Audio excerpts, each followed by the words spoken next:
With winter landscapes, just like with all other landscapes, we have two main design elements: the sky and the clouds, and the actual landscape on the ground. The problem is that in winter landscapes, these two design elements have the same basic color, which is white, namely the clouds and the snow. But this white is far from being just white. It can range from a very dark blue to yellow or orange. That's why it's almost more important here than with summer landscapes to mix the colors correctly in order to achieve a believable atmosphere. You may not always have a suitable reference photo for this, so what you can do is what I did for my painting. You can put together your own composition from different photos.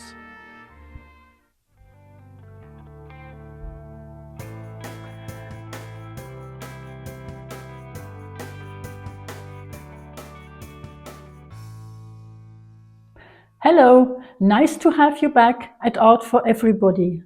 My name is Evi Steiner-Böhm. I'm an artist from Germany, and these two little figures here are my assistants, and they are called Pedro and Rosa. So when you want to do a big painting like this one, it's always wise to think about some things in advance. The composition, of course, how to mix the colors, but also how to solve problems that might occur in the painting. Like in this one, there is this bright light of the sun, or you have wheel tracks in the path. And if you do that with sketches beforehand, you sort of create a cheat sheet where you can always look up how you solved the problem before. And in this video, in the first part, I'm going to show you some of my considerations. And in the second part, you will see me painting this winter landscape. Before I start such a large format, I always do preliminary color considerations. And one of them is, what color should the surface be? And since there will be so many shades of blue, I decided to use a reddish-orange colored background. The first thing I do now, therefore, is prepare the surface. I simply use acrylic paint, and I'll do the same for the oil painting later. Snow, like clouds, actually consists of water, but because the snow crystals are frozen, they reflect light differently than clouds. We perceive clouds as colored when they change their density. When many water droplets are layered on top of each other, the light cannot penetrate them and they appear dark. When there is snow on the ground, it reflects light completely and therefore appears white. Except, of course, in the shadows, where it reflects the light that is otherwise in the environment. This is mainly the blue from the sky or the light from trees or the landscape. For my preliminary consideration, I would now like to try out how this light from the sun, which appears white in the photo and is a bit yellowish around the outside, behaves. And I definitely want this dark cloud that is in the second photo in my painting, because I find it very interesting in terms of color. Then I would like to have a piece of the sky itself and these different clouds around the sun.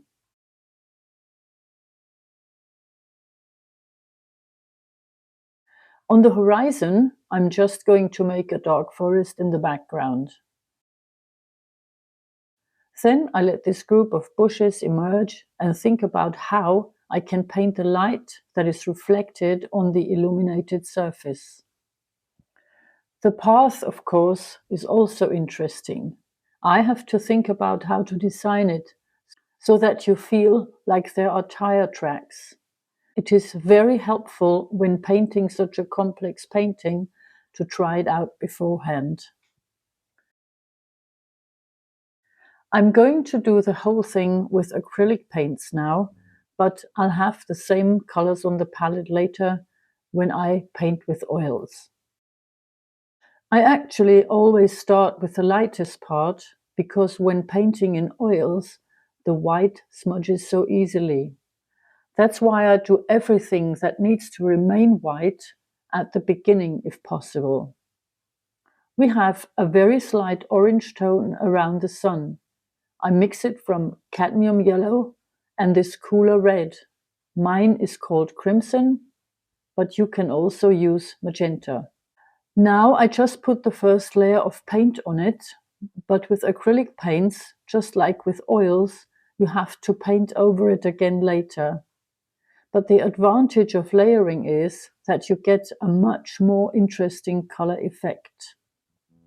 Then I now have different shades of white for the clouds too. For example, I'll take a little bit of my sun color again and give it into the color of the clouds in a few places.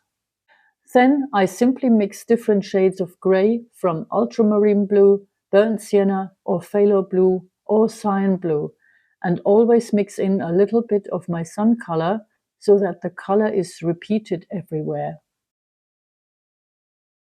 I now mix this dark cloud below the sun from the other photo with phthalo blue, burnt sienna, and a little bit of this cool red tone to give it a slightly purple tint.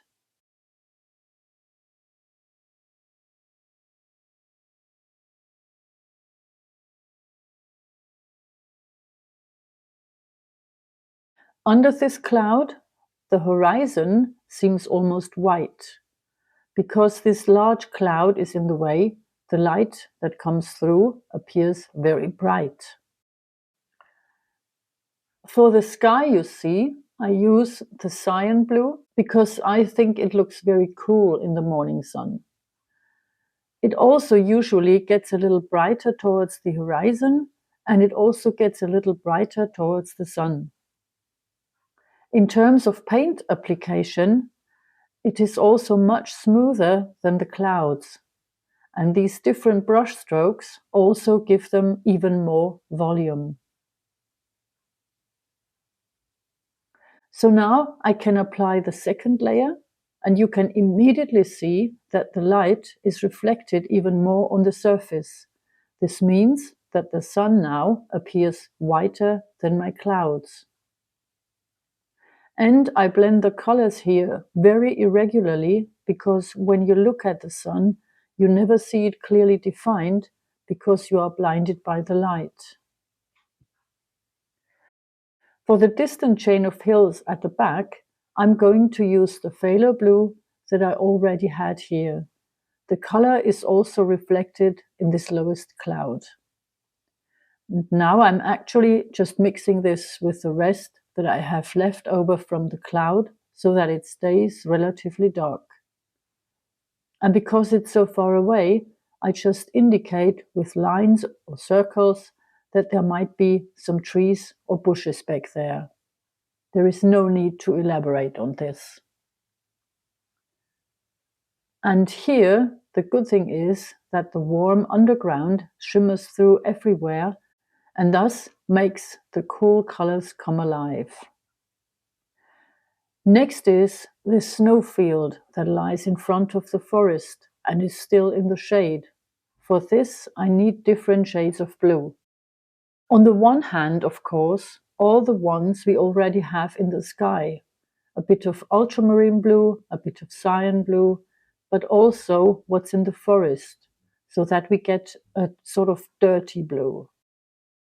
It also has to be relatively dark because we want to have this contrast to the very light snow in the foreground.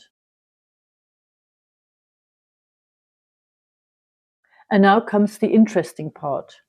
We are now making the illuminated snow. And it's almost the same color as that around the sun. It's a very delicate, very soft yellow.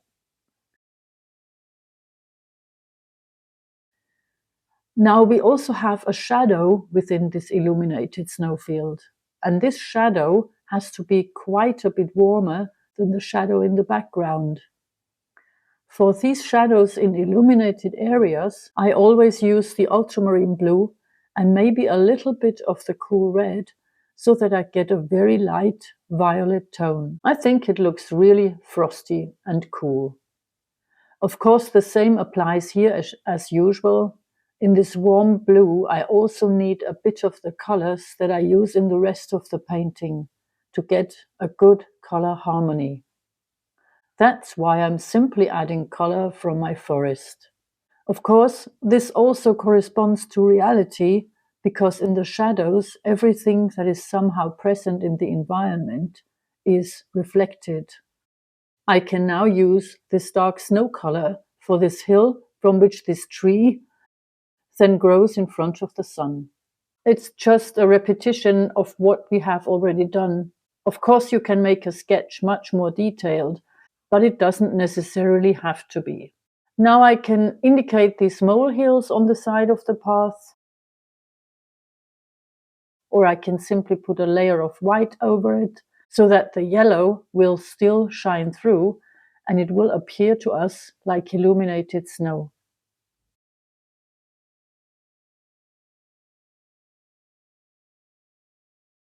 And finally, I get to the fine brushes. For this group of trees, I use the slanted brush because you can use it to create nice thin strokes. I'm now mixing a very dark brown from ultramarine and burnt sienna. With acrylic paints, I can of course easily apply the paint over the dried paint. I will do the same in the oil painting later, but I will have to wait until the first layer is dry. Only then can I paint over it with a dark color again, because otherwise the color will mix with the first application of paint. But as I said, it works really well with the slanted brush. You can also use it to create beautiful small branches. And so on. I won't go into detail now, you'll see that later in the big painting. But the only thing I still want to do is these wheel tracks. I'll make them a little sharper with a very dark grey. Also, these hills could be made a little clearer.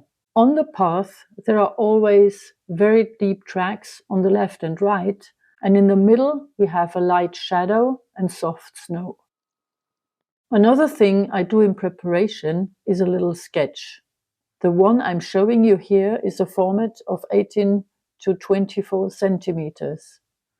And sketches like that are very useful for preparation, but I also do them because I will have a small souvenir of my large painting when that is sold.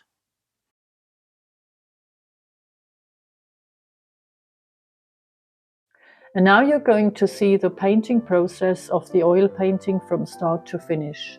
I'm saying goodbye now. I hope you were able to learn something and that I explained everything clearly. If you have any questions, please feel free to write in the comments what may not have been clear. Otherwise, I hope you will all have fun painting your own motif, and I look forward to the next video with you very soon. Bye bye.